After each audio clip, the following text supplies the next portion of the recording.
The fast answer is it's commitment, but it's a lot easier if you're Singapore and you got 5 million people on an area that's the same size as the city of Toronto geographically.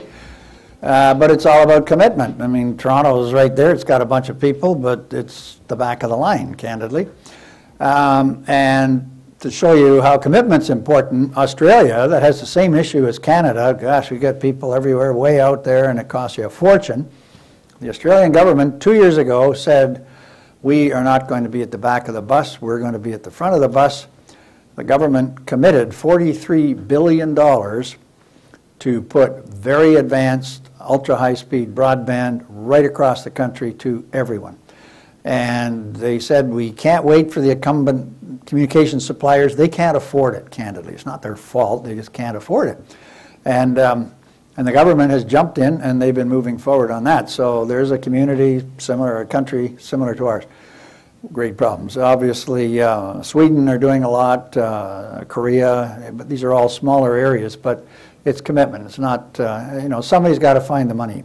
We blow $43 billion on lots of stuff here, so, you know, it might cost us a little more, but still, it can be done if people get to understand the importance. Yes? Just building on that, what is the current appetite for the government to support that? Question is, the answer is none, and then the question is, what's the current appetite of the government to support that kind of an Australian initiative? Yeah. There is no evidence that there is any appetite, and for a couple of reasons. We've had commissions. We usually have a commission every 10 years on broadband.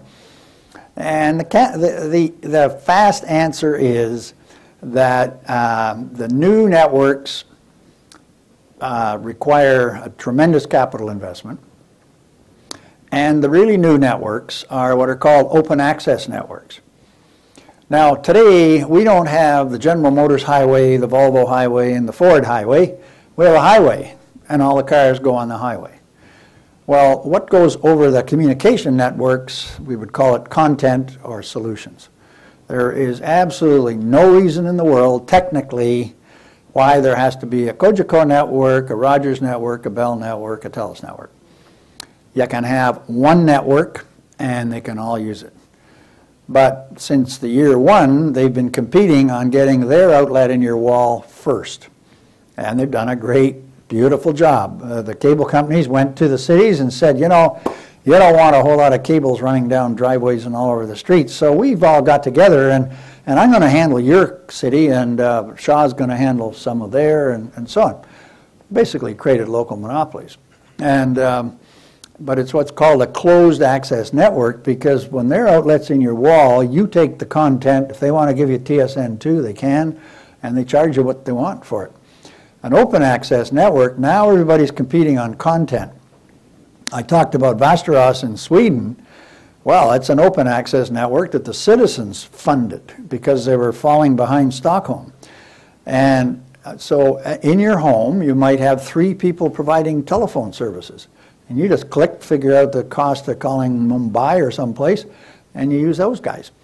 And there's, you know, batches of TV content and everything, and you just pick what you want and you pay for it. So it's competition at the content and solutions level. So I haven't seen a government leader in Canada yet that's ready to take on the incumbent communications companies, frankly, and that's part of the problem. Any other? Well, that killed it. Let me just say, and I've said too, yeah, just to be clear, I'm not all about let's shoot Bell and get rid of them or anything like that at all. All the communication companies are part of the solution. And the fact is, you know, when I talked about an interactive healthcare call into the home, well, the economics and the return on that are quite a bit different. In the old days, they used to get enough money on a call that ultimately they were getting enough revenue to finance the network. Now, you could argue, quite rightfully, that having that interactive healthcare into the home, well, it might, you know, benefit Bell and Rogers. It's really benefiting society and the government and we, the taxpayer. And that starts to argue for saying, well, we got to get the public into funding these because it's the public that's going to benefit. And so in Australia, Telstra, which is like Bell, I mean, they're part of it, and they'll do a lot of the building and everything else, but the new model will happen. And you may want to move on from your program, too. Any other questions anybody would like to ask? Great.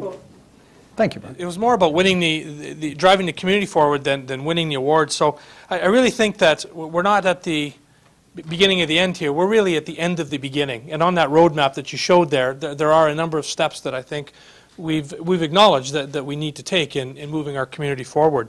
The top 7 has also awakened us within this community, particularly with respect to that need for a commitment and that need for innovation and collaboration. That's what's really going to drive our community forward and make us successful and prosperous and provide that apex of that triangle we saw that leads us to be that preeminent place to live, learn, work, play, invest, and visit. We know that IT is important, but again, I think we've also come to realize over this last little while that IT is the means to the end. We need to continue with our IT installation and upgrades and move us to that Uber IT, I guess. But it's all about having that ability to cooperate, collaborate, innovate, commercialize, all those good things that you talked about. So I think, I take comfort in what you've had to say here, that it reinforces a lot of the things we're doing. Yeah, there's some rough edges that we need to knock off, and there's a number of steps that we need to undertake to move forward, but I think we're on the right path, and hearing what you've had to say from a far broader perspective, I take some comfort in what you've had to say, and take your guidance on a number of those steps that you had along there and will help us in driving our community forward. So again, I'd like to extend a warm thanks to Bill for coming down and being part of this. You saw from his resume that he's truly a very busy fellow, and not only did he take time away from his busy schedule, but today's also his anniversary. So we've got to make sure we get him on the plane to get back to Toronto, because he's got a higher authority to deal with than us in the room here today. So. Or I might be moving here. So thank you once again, Bill. Normally when we have a guest speaker come and present at our annual general meeting, we would present them with a small token of our appreciation. But in lieu of that, Bill has asked that a donation be made to KINSA, which is the Kids Internet Safety Alliance that Bill's been heavily involved in. So Bill, on behalf of you, Connecting Windsor-Essex and CSCI has made a donation to KINSA. So thank you again very much, and let's give Bill a warm welcome, or warm thanks. I'd like to call up Ron Gaudette and Tracy Kringle to present a special award to the Economic Development Organization of Ontario. So Tracy and Ron. Thanks, Brian. In February of this year, the Economic Developer Council of Ontario awarded Economic Development Awards to winners and honorable mentions for their efforts in promoting their communities for location and tourism opportunities. Over 146 entries were judged, and the Windsor-Essex Economic Development Corporation took top honors in the category of interactive database. To win this award took the hard work and dedication of our community partner, Centre for Smart Community Innovation, and in particular, the near legendary efforts of Jason West, who did the programming, debugging, and ongoing support of our database by WindsorEssex.com. As such, I would like to present this award to Jason West in recognition for his efforts and partnership on this important task. Jason, can you come to the stand, please?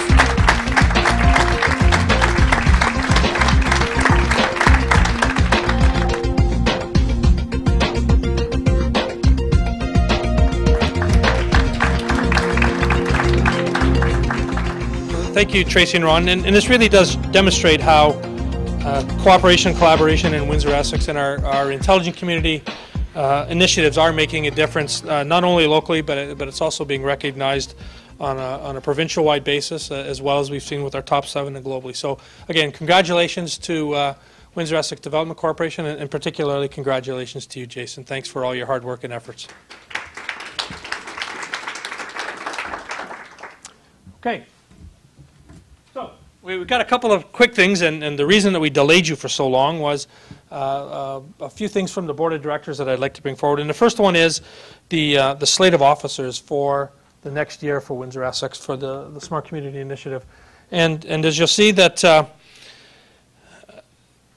the board has once again entrusted me in helping drive this community forward. We had a lot of talk about what it's going to take to move this community forward, and we talked a little bit about vision and where this community needs to go, and what it's going to take to move this community forward, and who wants to be involved and who needs to be involved in moving forward. And I'm quite humbled that the board would see fit to ask me to chair the board again this year as we go through a bit of a period of transition, examining where we've come from and leading up to the Top 7 award, and what that means, because it's not all about just winning the award. It's what it means for the community. I think, you know, as Bill said, it's about finding that apex and creating that life for your community.